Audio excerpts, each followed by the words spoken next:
para aqueles que nos visitam, nós temos o costume, a prática aqui de expor livros inteiros da Bíblia.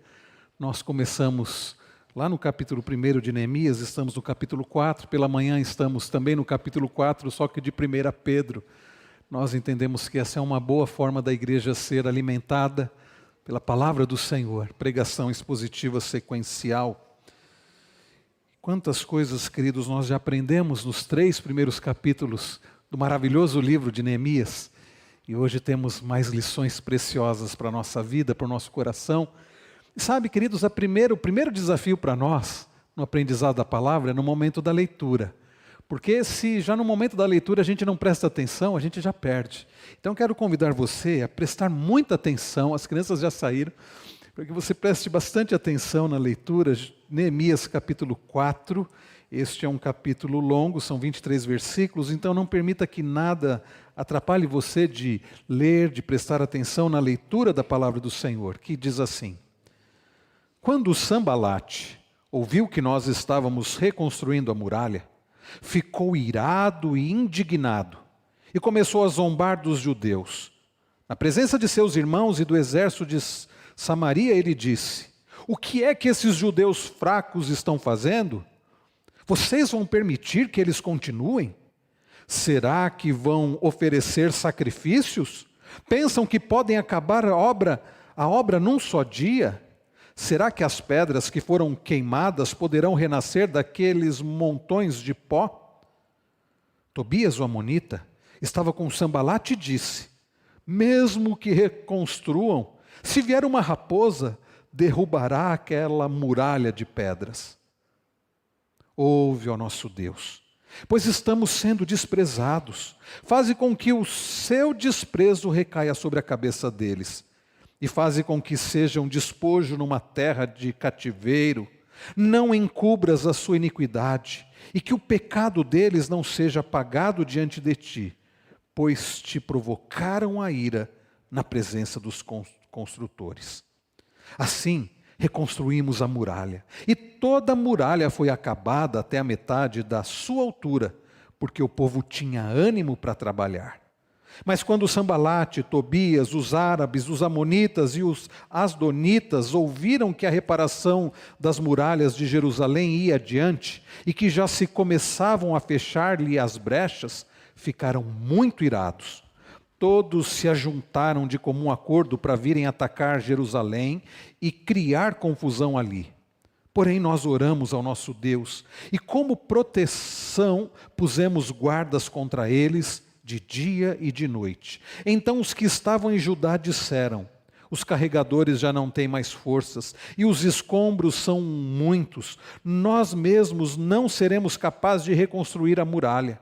Os nossos inimigos diziam entre si: Eles não ficarão sabendo, nem verão nada, até que entremos no meio deles e os matemos. E assim vamos fazer com que a obra pare. Os judeus que habitavam na vizinhança deles nos disseram 10 vezes: De todos os lugares onde moram, eles nos atacarão. Então pus o povo por famílias nos lugares baixos e abertos, por detrás das muralhas, com as suas espadas, as suas lanças e os seus arcos.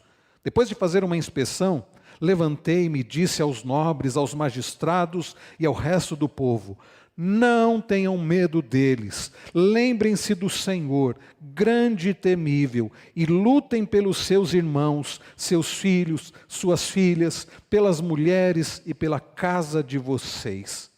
Quando os nossos inimigos ouviram que nós já sabíamos disso, e que Deus tinha frustrado o plano deles, voltamos todos nós para a muralha, cada um à sua obra.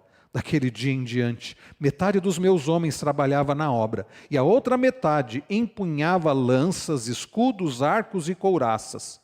E os chefes estavam por trás de toda a casa de Judá, que reconstruía a muralha. Os carregadores, que por si mesmos tomavam as cargas, cada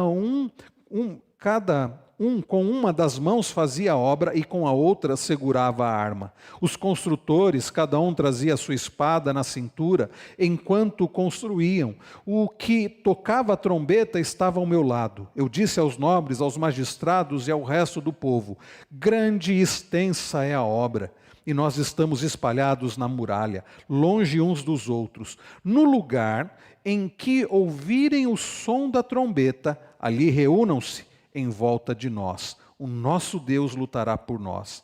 Assim, trabalhávamos na obra, e metade empunhava-lhe as lanças desde o raiar do dia até o anoitecer. Também nesse mesmo tempo eu disse ao povo: cada um de vocês fique em Jerusalém com o seu servo, para que de noite nos sirvam de guarda e de dia trabalhem. Nem eu, nem os meus irmãos, nem os meus servos, nem os homens da guarda que me seguiam tirávamos as nossas roupas, nem mesmo para dormir. Cada um se deitava com as armas à sua direita. Vamos orar. Pai Celestial, que o Senhor agora, pela Tua infinita graça, misericórdia, bondade, instrua o Teu povo. Nós, Senhor, precisamos aprender mais da Tua palavra. Nós já lemos a Tua palavra. Precisamos, Senhor, da iluminação do Teu Santo Espírito, para que possamos compreendê-la. Precisamos, ó Deus, da Tua direção, para que esta palavra seja pregada de forma fiel, clara, e que sejamos bons ouvintes e, mais do que isso, praticantes da Tua palavra. Pedimos pelas crianças que já subiram, que o Senhor também fale ao coração delas e de todos nós e daqueles que também nos acompanham à distância. E é no precioso nome de Jesus Cristo, nosso amado Redentor, que oramos gratos. Amém. E quem disse que seria fácil? Você já ouviu essa frase? Quem disse que seria fácil? De fato, queridos, não é fácil. Não é fácil a vida não é fácil.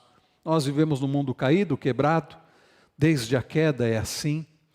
Um mundo onde enfrentamos sofrimentos, dificuldades, por vezes, como nós aprendemos pela manhã, olhando para 1 Pedro 4, por vezes até por servirmos ao Senhor. Não deveríamos sofrer por fazer coisas erradas, apenas por servir ao Senhor. Então engana-se quem pensa assim: se eu servir a Deus, se eu fizer a vontade do Senhor e for obediente, a minha vida vai ser uma vida perfeita, uma vida livre de sofrimentos, de dificuldades, de oposição. Não, queridos, não é assim. Por vezes vamos enfrentar dificuldades justamente por sermos fiéis ao Senhor e obedientes ao Senhor. Dificuldades, às vezes, dentro de casa, dificuldades, às vezes, no trabalho, oposição entre aqueles que nós amamos, oposição entre aqueles que nos odeiam, oposição. Nós que fomos chamados para uma obra, para participarmos da obra do Senhor, de fazê-lo conhecido, como nós vimos ainda há pouco no Salmo 105, a obra da restauração, a grande obra da restauração do Senhor, a grande obra da redenção. Por vezes nós enfrentaremos dificuldades. O resumo da mensagem desta noite é exatamente esse. Nós, que fomos chamados para esta obra da redenção, por vezes encontraremos dificuldades e oposição. Mas quando isso acontecer, vamos confiar no Senhor e fazer a nossa parte. Então, em resumo, esta é a mensagem desta noite de Neemias 4. Nós que fomos chamados para a obra do Senhor, vamos encontrar por vezes muitas dificuldades, mas devemos confiar no Senhor e realizar a nossa parte. Nós vamos ver isso em algumas partes. A primeira delas é nosso trabalho na obra do Senhor, na obra da redenção, da restauração, será muitas vezes acompanhado por dificuldades e oposição. Olhe comigo o verso 1 novamente. Quando Sambalate ouviu que nós estávamos reconstruindo a muralha, ficou irado e indignado e começou a zombar dos judeus.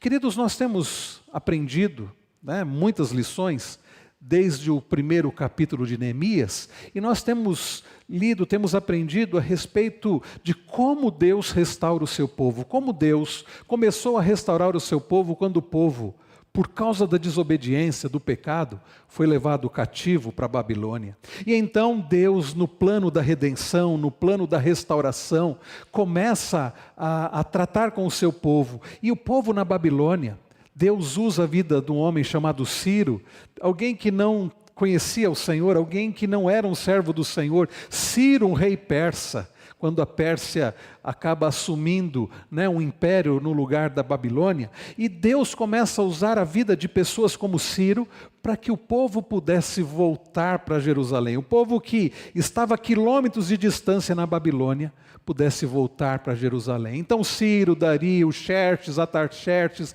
pessoas, reis persas que Deus vai agindo, vai tocando no coração. E Deus, em sua soberania e graça, faz com que justamente um homem que estava no palácio real, um palácio ali de inverno dos reis persas, com Atarxerxes, um homem chamado Neemias, copeiro do rei, pudesse ficar impactado com as notícias de que Jerusalém estava em ruínas, de que a cidade santa estava com os muros derribados, estava precisando de restauração. Então nós temos aprendido desde o capítulo 1 como Deus, em sua graça e soberania, vai restaurando o seu povo, usando a vida de pessoas ímpias como os reis persas, usando a vida de pessoas do seu povo como Neemias, e reconstruindo, restaurando o seu povo. E no domingo passado nós vimos que Neemias chega em Jerusalém e a obra começa, e a obra vai sendo realizada, pessoas diversas, pessoas,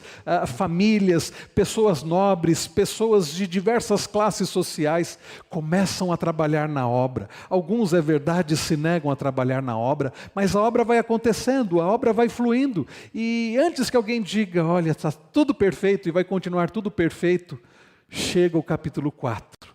E nós lemos a respeito de um nome que já apareceu, que nós já lemos sobre esse indivíduo, Sanbalate. Alguém que, ao ouvir que a obra estava indo bem em Jerusalém, ao ouvir que estavam reconstruindo a muralha, diz o verso 1, ficou irado e indignado. E por que, queridos, aquele homem, Sanbalate, que não tinha nada a ver com a situação, começa a ficar indignado, fica indignado, irado. O que ele tinha a ver com isso? Queridos, vejam que Deus está à frente da obra, a obra é do Senhor, a reconstrução é do Senhor. Quem é o grande restaurador não é Neemias, é o Senhor. E Deus dá o privilégio a Neemias de fazer parte dessa obra da restauração. Assim como Deus nos dá o privilégio, a bênção, a honra de fazermos parte desta grande obra, que é a obra da redenção. Não se esqueça, a história de Neemias, a história desse livro faz parte de uma história maior, que é a história da redenção. De Gênesis a Apocalipse, eu dizia isso pela manhã, quando estudávamos Juízes. De Gênesis a Apocalipse, nós temos a grande história da redenção. E Deus dá o privilégio a Neemias de fazer parte dessa grande obra. Então, mais uma vez, por que Sanbalate fica irado? Deus vai agindo, toca no coração de Artaxerxes, faz com que Artaxerxes permitisse que Neemias voltasse para Jerusalém, dá inclusive madeira das árvores das suas florestas, e Deus vai conduzindo tudo, mas este homem chamado Sanbalate fica irado, profundamente irado. E vejam, queridos, ao entender que essa história faz parte de uma grande história, que é a história da redenção, que não é meramente a história da reconstrução de muros de qualquer cidade, que não tem a ver com qualquer povo, mas com o povo do Senhor e a cidade do povo do Senhor, nós precisamos enxergar que Sanbalate é alguém que faz oposição, não simplesmente a Neemias ou a uma determinada cidade qualquer, mas faz oposição à obra do Senhor. Precisamos lembrar, queridos, a respeito da semente da serpente. Você deve se lembrar, já que estamos falando do plano da redenção, o plano da salvação, quando nós olhamos para Gênesis 3, nós lemos a respeito da queda. Quando o homem peca contra Deus, quando os nossos primeiros pais, Adão e Eva, desobedecem a Deus. E então, sendo Adão um representante dos seres humanos, sendo Adão um representante da raça humana, aquele que é o nosso representante pecou, condena toda a raça humana. E ao lembrar de Gênesis 3, nós nos lembramos que Deus trata ali, e ali em Gênesis 3 nós temos o proto-evangelho, o primeiro evangelho, quando Deus diz assim à serpente, que ele colocaria inimizade entre a serpente e o descendente da mulher, entre o descendente da serpente e o descendente da mulher, e que o descendente da serpente iria ferir o calcanhar do descendente da mulher, mas o descendente da mulher iria ferir a cabeça. Gênesis 3,15. Queridos, quem é o descendente da mulher? É o nosso Redentor Jesus Cristo. Agora existe o descendente da serpente. E descendentes da serpente, ao olharmos as Escrituras, eles aparecem em várias vezes ao longo das Escrituras. Quando nós olhamos, por exemplo, queridos, quando Deus vai libertar o seu povo do Egito, e Faraó se levanta contra Moisés e contra o povo de Deus e contra o próprio Deus. Quem está sendo a semente da serpente ali é o próprio Faraó. Nós temos exemplo disso. Faraó como um representante ali da serpente. E Deus, e ao longo da história nós vamos vendo, por exemplo, na batalha de Davi contra Golias, quem é o descendente ali da serpente é Golias, contra o povo de Deus. Quem é o descendente da serpente ao longo das Escrituras? Aparecem muitos descendentes da serpente, muitas sementes da serpente. E ao olharmos aqui para Neemias 4, fica claro que Sambalate nada mais é do que um descendente da serpente, que está não simplesmente contra Neemias ou contra o povo do Senhor, mas está se levantando contra o próprio Deus. E ao olharmos o verso 5 na oração de Neemias, nós vemos que Neemias tem essa compreensão.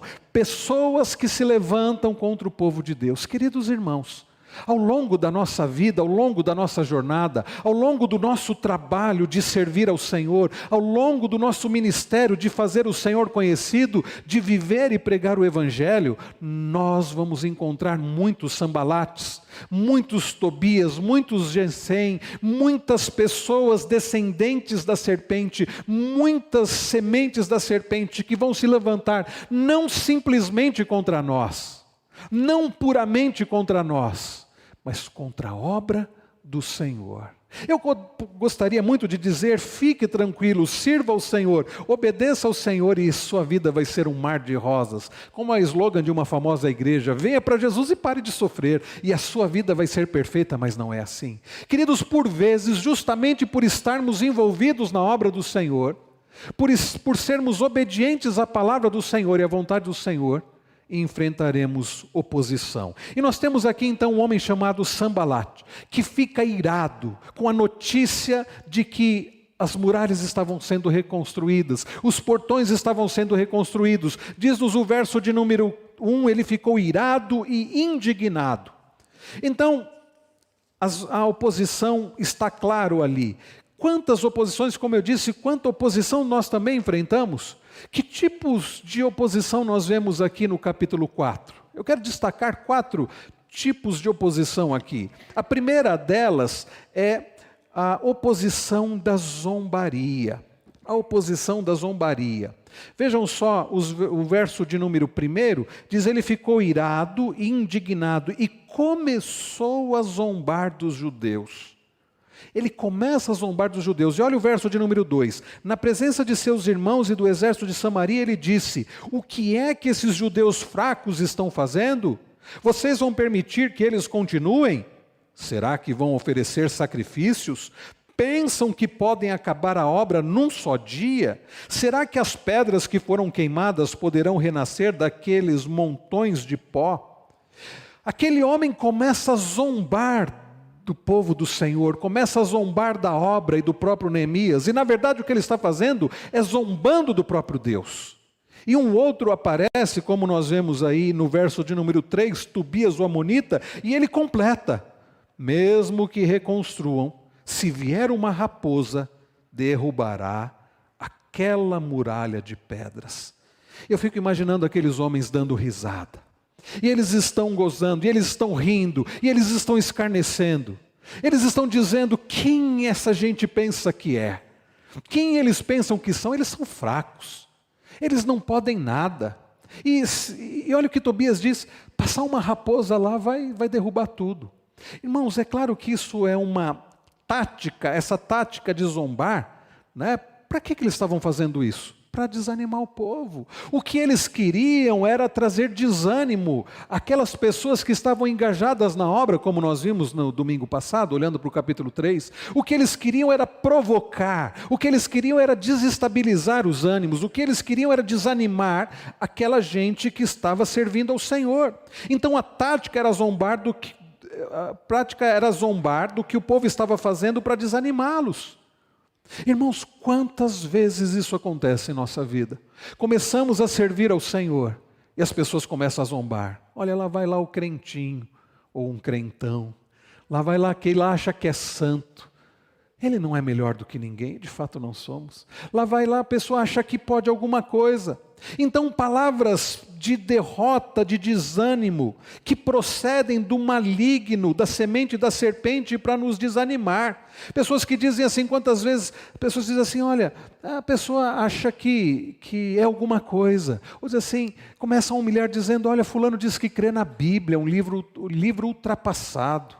Crê em Deus, é gente ignorante, nós somos chamados de ignorantes, retrógrados, ultrapassados, gente sem nenhuma cultura, pelo fato de crermos no Deus da Bíblia. Quantas vezes ouvimos as vozes que querem nos desanimar, condenando ou zombando da igreja do Senhor Jesus, dizendo que essa igreja, a igreja não é nada, a igreja não pode nada. Zombando da igreja do Senhor, dizendo que a igreja é uma igreja fraca, que a igreja não pode nada, que a igreja não pode prevalecer. Então, queridos, por vezes encontramos a oposição de zombarias, a oposição de provocação, e nós não podemos cair nesta armadilha, não podemos reagir de forma errado. Daqui a pouco nós vamos olhar para as reações. Um outro tipo de oposição que nós encontramos aqui no texto, além dessa oposição da zombaria, nós encontramos também ameaças de ataque. Depois de olharmos os versos 1 a 3, nós vemos nos versos 7 e 8 ameaças de ataque. Olhe comigo o verso de número 7. Mas quando Sambalate, Tobias, os árabes, os amonitas e os asdoditas ouviram que a reparação das muralhas de Jerusalém ia adiante e que já se começavam a fechar-lhe as brechas, ficaram muito irados. Todos se ajuntaram de comum acordo para virem atacar Jerusalém e criar confusão ali. Queridos, vejam que eles começam eles ficam irados quando sabem que a primeira estratégia não deu certo de desanimar o povo, e eles fazem assim uma ameaça de ataque militar. E se vocês olharem o verso de número 11, os nossos inimigos diziam entre si, eles não ficarão sabendo, nem verão nada, até que entremos no meio deles e os matemos. E assim vamos fazer com que a obra pare. Percebam ameaças de ataque. Quantas vezes, queridos, também na obra que realizamos, em nossa vida, servindo ao Senhor, somos ameaçados de sermos atacados. Mas nós também não podemos reagir de forma errada. Há um outro tipo de ataque, um outro tipo, melhor dizendo, de oposição. E é uma oposição terrível, porque por vezes não é uma oposição que vem de fora. É uma oposição de dentro, é o desânimo. Vocês perceberam como o povo desanimou em certa feita? Olhe comigo o versículo de número 10. Diz assim, capítulo 4, versículo de número 10, diz assim, então os que estavam em Judá disseram, os carregadores já não têm mais forças, e os escombros são muitos, nós mesmos não seremos capazes de reconstruir a muralha. Irmãos queridos, não era uma obra fácil, sem dúvida alguma. Já havia tido uma tentativa de reconstrução das muralhas e eles haviam falhado. E eles continuavam, eles voltaram a reconstruir, já haviam conseguido grande parte, mas diante de tanta oposição, diante de tantas ameaças e diante do trabalho que não era um trabalho fácil, eles começaram a cansar. Se você procurar na internet, há imagens, né, de muralhas, e quando nós lemos e estudamos sobre escavações, né, arqueológicas, já foram encontrados ali da muralha de Neemias. Para os irmãos terem uma ideia, a largura daquela muralha era cerca de 3 metros. Então, ao pensar em muralha, não pense no muro da sua casa. Era uma muralha que torres haviam nela. Então era uma muralha e pedras muito pesadas. Então era um trabalho difícil. É claro que a raposa teria que ser muito grande, né, para derrubar aquela muralha. Mas era um trabalho e os carregadores sofriam muito. Carregar aquelas pedras muito pesadas. Então não era um serviço fácil. Até o momento que eles começaram a desanimar. Queridos, na obra, não é incomum experimentarmos o desânimo. Às vezes o desânimo vem de pessoas ao nosso redor, e você está na igreja, e aqueles que estão ao seu redor começam a desanimar. Vamos lá, meu irmão, não, para mim não dá mais, eu não aguento mais, está muito difícil, eu não estou vendo resultados, eu cheguei no meu limite. E como é difícil, queridos, se a oposição externa é difícil, quando nós experimentamos oposição interna, é muito mais difícil. Às vezes esse desânimo acontece dentro de casa. Pessoas da sua família que estão desanimados, filhos desanimados, pais desanimados, cônjuges desanimados, irmãos desanimados. O desânimo é muito difícil, o desânimo de fato é terrível. E por vezes o desânimo não se encontra nas pessoas ao nosso redor, por vezes o desânimo está na nossa vida. Depois de tanto buscar, lutar, você começa a desistir, você começa a se cansar, você começa a desanimar. Esta foi uma outra oposição que Neemias experimentou, a oposição do desânimo,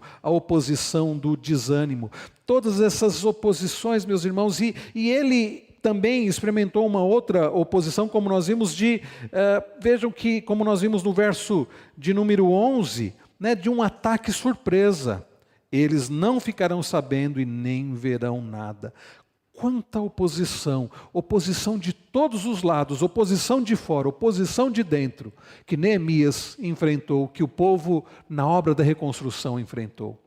Agora, queridos, nós, depois de termos aprendido que o nosso trabalho no Senhor, a nossa obra, o nosso serviço na obra do Senhor, por vezes vai ser acompanhado de oposição, de dificuldade, como diz o salmista, os que com lágrimas semeiam, com júbilo ceifarão, quem sai andando e chorando enquanto semeia. Se é verdade que por vezes a nossa semeadura vai ser acompanhada de lágrimas, nós precisamos aprender que devemos reagir na obra do Senhor.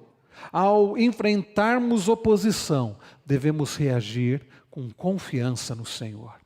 Vejam novamente, olhando para os primeiros versículos, diante da oposição da zombaria. Como é, queridos irmãos, que Neemias reage? Tobias, Sambalate começam a zombar. Quem eles pensam que são? E eles começam a zombar. Eles são fracos. E se uma raposa passar, vai derrubar esses muros. Eu não sei qual seria a sua reação. Quando somos provocados, em geral, ficamos irados, não é verdade? E ficamos irados não porque o nome do Senhor é atacado, porque nós somos atacados. Eu acho que ninguém gosta de ser chamado de fraco, principalmente os homens, principalmente os meninos. Eu me lembro daquele filme De Volta para o Futuro, quando queriam provocar o McFly, começavam a imitar galinha e ele ficava muito irado. Queridos, quando somos atacados no nosso brio, somos chamados de fracotes, de ignorantes, isso mexe com a gente. E a nossa tendência, quando atacados, quando zombados, é reagirmos e pagarmos o mal com o mal. Ou então, dizemos, quem você pensa que é para me chamar assim? Eu não sou isso não, eu sou forte, eu sou capaz. E queremos nos autoafirmar.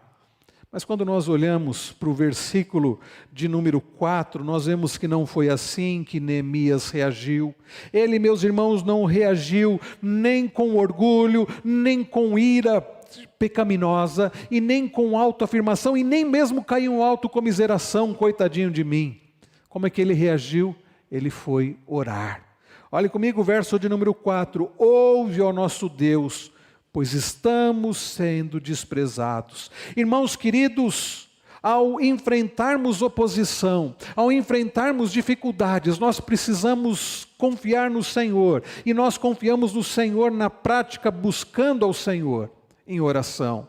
Quando somos desprezados, quando somos provocados, ao invés de pagarmos o mal com o mal, ao invés de tentarmos nos vingar, nós devemos nos lembrar que a vingança pertence ao Senhor. E a melhor coisa, a coisa acertada a fazer diante da provocação, diante da zombaria, diante dos ataques, é buscar ao Senhor, confiando no Senhor, buscando ao Senhor em oração. Neemias ora, ele busca ao Senhor, ele não traz uma palavra de autoajuda, ele ora, ele não reúne o povo para dizer assim: escuta gente, não deem ouvidos a essas provocações, porque nós somos valorosos, nós somos fortes, vamos mostrar para eles a nossa força.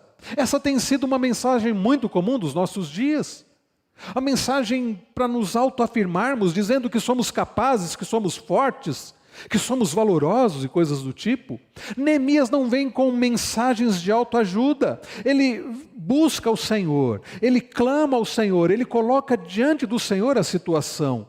Ouve, ó nosso Deus, pois estamos sendo desprezados. E é curioso observar que Neemias entende que aquela provocação, aquela zombaria não era contra eles somente, mas contra o próprio Deus. Neemias continua a oração, ele diz assim: faze com que o seu desprezo recaia sobre a cabeça deles, e faze com que sejam despojo numa terra de cativeiro, não encubras as suas iniquidades, e que o pecado deles não seja apagado diante de ti.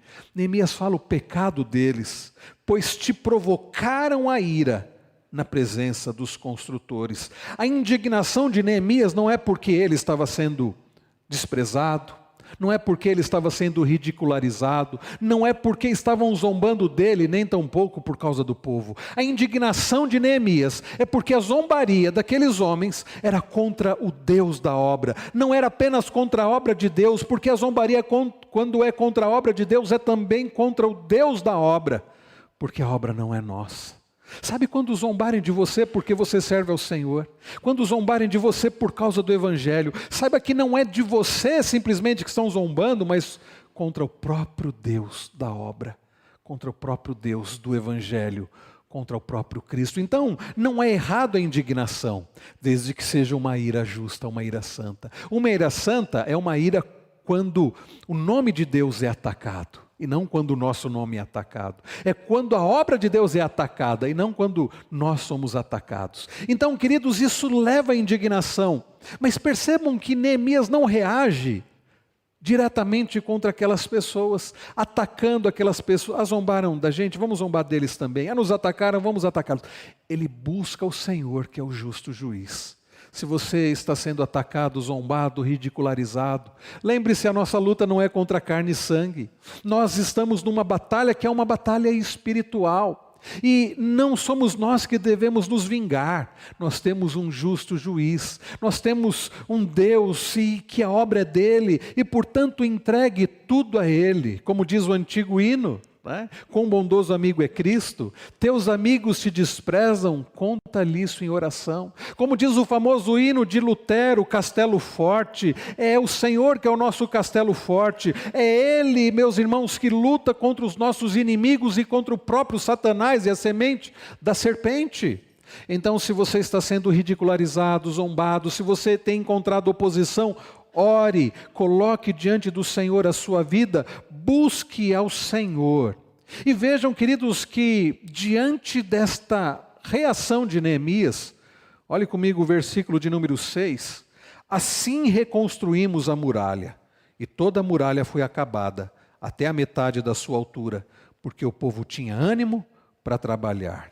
Então, a reação do povo foi uma reação de ânimo, foi uma atitude de determinação. Eles não desistiram da obra, eles continuaram aquela obra que não era uma obra fácil. Mas diante do fato de que tudo estava sendo entregue ao Senhor, eles continuaram, eles se animaram. Essa história me lembra uma outra história, quando Senaqueribe, rei da Síria, isso aconteceu numa outra época, Senaqueribe, rei da Síria, ele quis invadir Judá, e então ele diz assim para o rei Ezequias: vocês não vão conseguir resistir ao meu grande exército. Rabissaqué diz isso, você pode ler isso lá em Isaías 36, 37, segundo Crônicas 32, e Ezequias fica sabendo que vinha contra Judá, vinha contra Jerusalém, um exército numeroso. Ezequias chama esse exército de multidão. E o que acontece quando Ezequias ouve essa notícia? Ele vai buscar o Senhor. Lá no livro do profeta Isaías nós lemos que Ezequias entra na casa do Senhor. Ele abre a carta que ele recebeu e ele lê, ele diz assim: Senhor, olha o que eles estão fazendo, olha o que eles estão falando, olha as ameaças que eles estão fazendo contra o Senhor, contra o teu povo. Queridos, diante da oposição, da zombaria, do ataque, busquemos ao Senhor em oração. Ele é o justo juiz. Então a primeira tática não funcionou, e nós vimos nos versos 7 e 8 e no versículo de número 11 que eles ficam irados e que eles começam a planejar um ataque. E qual foi, queridos, a reação de Neemias diante deste ataque? Como Neemias reagiu diante desta ameaça de ataque? Depois que nós vimos nos versículos 10, nos versículos, vejam comigo aqui, versículo de número 11, eles não ficarão sabendo nem verão nada até que entremos no meio deles e o matemos. Vejam, queridos, nos versículos 7, mas quando Sambalate, Tobias, os árabes, os amonitas, os asdoditas ouviram que a reparação das muralhas de Jerusalém ia adiante e que já se começavam a fechar-lhe as brechas, ficaram muito irados. Todos se ajuntaram de comum acordo para virem atacar Jerusalém e criar confusão ali. Diante daquela ameaça, qual foi a reação de Neemias? Verso de número 8. Porém, nós oramos ao nosso Deus. Mais uma vez, o que Neemias faz? Ele ora. Mas preste atenção na continuação do versículo. E como proteção, pusemos guardas contra eles de dia e de noite. Irmãos queridos, diante do perigo, do ataque, o que ele faz? Ele ora e ele age. Então essa é a segunda lição que nós aprendemos. Diante, queridos, da oposição, não somente devemos buscar ao Senhor em oração, mas devemos agir fazendo o que está ao nosso alcance. E Neemias faz muitas coisas. Primeiro, nós vemos aqui, pusemos guardas contra eles de dia e de noite. Nós não podemos cair naquela dicotomia, ou Deus age ou nós agimos. Não, nós devemos orar, confiar no Senhor, fazer a nossa parte. Eu citei ainda há pouco, segundo Crônicas 32, quando Ezequias, rei de Judá, fica sabendo que Senaqueribe, rei da Síria, vinha contra eles com um exército que era uma verdadeira multidão. Se você ler lá em segundo Crônicas 32, vai dizer que Ezequias, ele começa a agir, e é curioso que eles começam a fazer coisas que aparentemente não iam resolver a situação, mas eles agem. Eles começam por tapar as brechas do muro, eles cortam as fontes de água para que, quando Senaqueribe chegasse com o seu grande exército, não encontrassem a água. Eles então tapam as brechas, eles fazem armas em grande quantidade, eles colocam vigias, exatamente o que Neemias faz. Não que a nossa ação, puramente a nossa ação, vai resolver a questão, não que nós devemos confiar na nossa força, não é isso, mas Neemias busca o Senhor, Neemias confia no Senhor, e Neemias faz o que poderia ser feito. Nós não podemos tentar ao Senhor, dizendo: Senhor, age, e eu vou ficar aqui apenas observando. Nós devemos orar e nós devemos agir. Uma frase que ficou famosa na época da Revolução Puritana na Inglaterra e depois também na Guerra Civil Norte-Americana, foi a frase: ore, confie em Deus e mantenha sua pólvora seca. Atribuem essa frase a Oliver Cromwell. Confie em Deus, ore, mas mantenha a sua pólvora seca. Ou seja, confie em Deus, mas esteja preparado para se defender se alguém vier te atacar. Porque a pólvora úmida, molhada, a arma não funcionava. Então a frase diz exatamente isso: confie em Deus, esteja preparado para fazer a sua parte. Nós olhamos aqui, meus irmãos, e vemos quantas coisas Neemias fez. Quando você olha, acompanha a partir do verso de número 16, diz: daquele dia em diante, metade dos meus homens trabalhava na obra, e a outra metade empunhava lanças, escudos, arcos e couraças. E os chefes estavam por trás de toda a casa de Judá, que reconstruía a muralha. Os carregadores que por si mesmos tomavam as cargas, cada um com uma das mãos fazia a obra, e com outra mão segurava o quê? A arma. Eu fico imaginando a dificuldade que deve ter sido para aqueles carregadores. Uma mão trabalhando com a outra mão com a arma. Por que, meus irmãos? Neemias, ele entendeu que Deus, eles dependiam do Senhor, eles buscaram o agir do Senhor, a proteção do Senhor, mas eles tinham que fazer a parte deles. E o texto continua, verso 18: os construtores, cada um trazia a sua espada na cintura, enquanto construíam. O que tocava a trombeta estava ao meu lado. E é curioso porque Neemias percebe que eles estavam espalhados no muro e que no caso de uma emergência eles precisavam se ajuntar.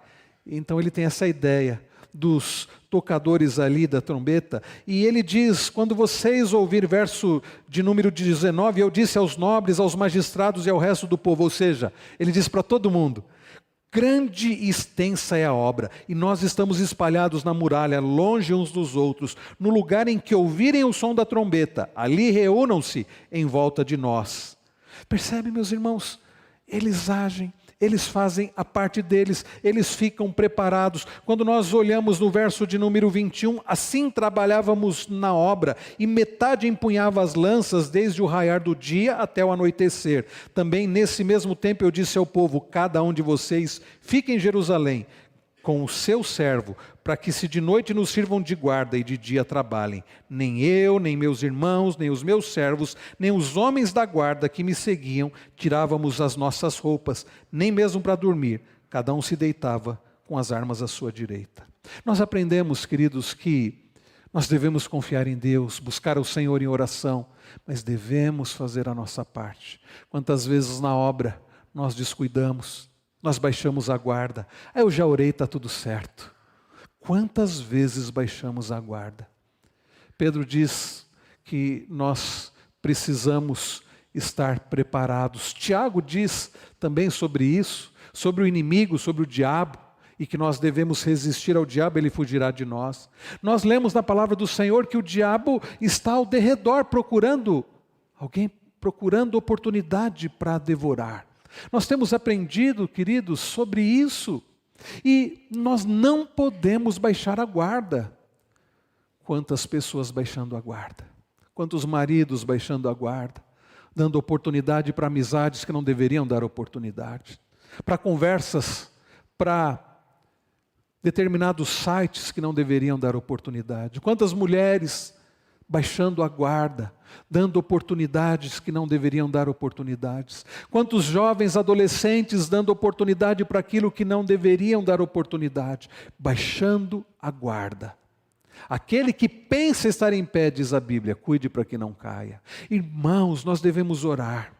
Nós devemos confiar no Senhor, mas nós não devemos baixar a guarda. Nós precisamos estar preparados. Nós precisamos estar preparados nessa batalha, que é uma batalha espiritual. Nós precisamos estar preparados, nos revestindo, nos vestindo de toda a armadura de Deus, como Paulo diz lá em Efésios 6. Nós precisamos estar armados com a palavra do Senhor, como nós temos aprendido olhando para 1 Pedro, como vimos domingos anteriores. Nós precisamos estar armados com a mesma disposição mental de Cristo. Nós precisamos estar, queridos, preparados em oração. Nós precisamos estar preparados. Não baixe a guarda. Neemias entende, e as pessoas estão armadas. Não era fácil trabalhar com armas, mas eles precisavam estar preparados para caso o inimigo atacasse. E você está preparado? Você está preparado espiritualmente? Você tem buscado este preparo espiritual através da leitura da palavra, através da oração, da comunhão com os irmãos? Quanta gente fraca! E se vier o inimigo, não vai encontrar resistência. Mais uma vez citando 2 Crônicas 32, eles fizeram o que estava ao alcance deles. Mas acima de tudo, queridos, nós aprendemos em último lugar. Na obra do Senhor nós encontramos oposição. Devemos reagir como? Em oração. Devemos reagir como? Estar preparados, não baixar a guarda. Mas acima de tudo devemos confiar no Senhor de todo o coração. Diante das oposições e também do próprio desânimo do povo, olha só o que nós encontramos no versículo de número 14. Olhe comigo. Depois de fazer uma inspeção, levantei-me e disse aos nobres, aos magistrados e ao resto do povo: não tenham medo deles. Lembrem-se do Senhor, grande e temível, e lutem pelos seus irmãos, seus filhos, suas filhas, pelas mulheres e pela casa de vocês. Não tenham medo deles. Lembrem-se do Senhor, grande e temível. Perceberam, meus irmãos? Neemias sabia o que ele precisava fazer, mas Neemias sabia que não seriam aquelas armas, não seriam não seria a força do povo que iria de fato resistir ao ataque do mal. Neemias coloca a sua total confiança no Senhor. E o que traz ânimo para o povo são essas palavras de Neemias: não tenham medo deles, lembrem-se do Senhor grande e temível. Lembrem-se do Senhor grande e temível. Esta era a confiança de Neemias. E no final do verso 20, o nosso Deus lutará por nós. Irmãos queridos, nós somos convocados à obra do Senhor. Não deixe de servir o Senhor. Essa obra será por vezes acompanhada de lágrimas, de oposição, de dificuldades, de desânimo. Então ore e esteja preparado, faça a sua parte. Mas acima de tudo, confie no Senhor. Lembre-se dia e noite do grande e temível Senhor. Nós, queridos, temos um Deus que não é qualquer Deus, não é um falso Deus, é o Deus da Bíblia. É Yahvé, o Deus da aliança, o Deus todo-poderoso, o Criador, o sustentador de todas as coisas, o nosso castelo forte. O que trouxe ânimo para os trabalhadores da obra foi que o Senhor, o Deus deles e que é o nosso Deus, é o Deus grande e temível. Você tem se lembrado do Senhor, o grande Deus, o Deus grande e temível? Você tem colocado a sua confiança, a sua segurança, o seu prazer e a sua alegria no Deus grande e temível? Você tem esta certeza de que o Senhor luta por você? Queridos, a igreja é a igreja do Senhor, por vezes zombada, ridicularizada e perseguida, muitos presos, muitos atacados, mas é a igreja do Senhor. A igreja que Jesus disse para Pedro: tu és Pedro, e sobre esta pedra eu estabelecerei a minha igreja. Se referindo a Ele mesmo, Jesus. E as portas do inferno não prevalecerão contra ela. Queridos, a grande obra, a obra da redenção, que Deus nos dá a oportunidade de participar servindo a Ele, fazendo o seu nome conhecido, é a obra que é dele. Ele é o Senhor da obra e é Ele quem luta por nós. Esta era a certeza de Neemias: o Senhor lutará por nós. Ezequias, rei de Judá, e eu termino citando o 2 Crônicas 32 mais uma vez, ele reúne o povo diante da ameaça de Senaqueribe, rei da Síria, o grande império da época, com a sua multidão. Ele diz assim: não temam, não fiquem assustados por causa do rei da Síria e nem por causa de toda a multidão que está com ele. Com ele está o braço de carne. Mas conosco o Senhor nosso Deus, para nos ajudar e para guerrear nossas guerras. Por favor, abra sua Bíblia no Salmo 46. Eu disse que ia terminar com 2 Crônicas 32, mas eu quero muito que você olhe para o Salmo 46 e veja como este salmo tem tudo a ver com o que nós lemos em Neemias 4, e tem tudo a ver com a história também de Ezequias, rei de Judá, e Senaqueribe. Porque nós vamos continuar estudando Neemias e vamos ver como Deus sustenta o seu povo e vai conduzindo na obra da redenção e da restauração. E no caso de Ezequias, lá em 2 Crônicas 32, vem o anjo do Senhor e destrói todo o exército da Síria. E alguns acreditam que o Salmo 46 foi escrito nesse contexto. Deus é o nosso refúgio e fortaleza, socorro bem presente nas tribulações. Portanto, não temeremos, ainda que a terra se transtorne e os montes se abalem no seio dos mares, ainda que as águas tumultuem e espumejem, e na sua fúria os montes estremeçam. Há um rio, cujas correntes alegram a cidade de Deus, o santuário das moradas do Altíssimo. Deus está no meio dela, jamais será abalada. Deus ajudará desde antemanhã, desde o romper da manhã. Bramam nações, reinos se abalam. Deus faz ouvir a sua voz e a terra se dissolve.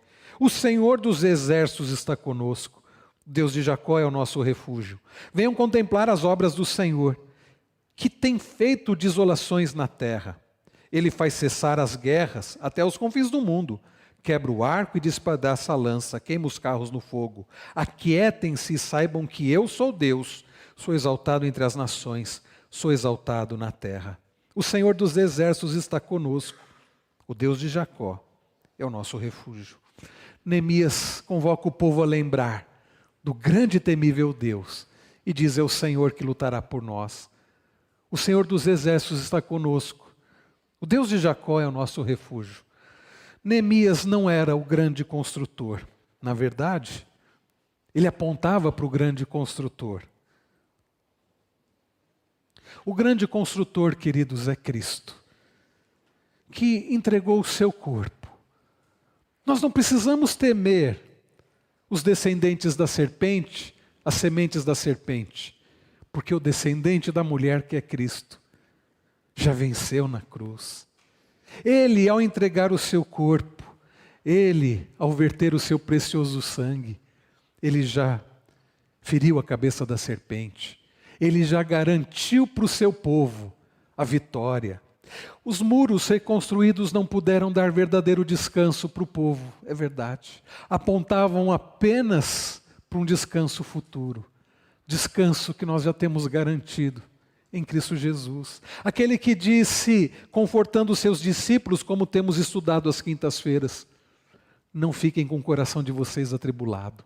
Na casa de meu Pai há muitas moradas. Eu vou preparar lugar para vocês. E quando eu for e preparar lugar, eu vou voltar para buscar vocês. Queridos, vamos nos animar. A obra por vezes tem dificuldades, mas Cristo já venceu. E Ele virá nos buscar. E habitaremos com Ele. E teremos o descanso final e completo. Até lá, podemos lembrar que Ele é o grande e temível Deus, que Ele luta por nós. E já podemos desfrutar agora de parte desse descanso, ao estarmos em comunhão, ao sermos alimentados pelo Senhor através da sua palavra e na ceia do Senhor.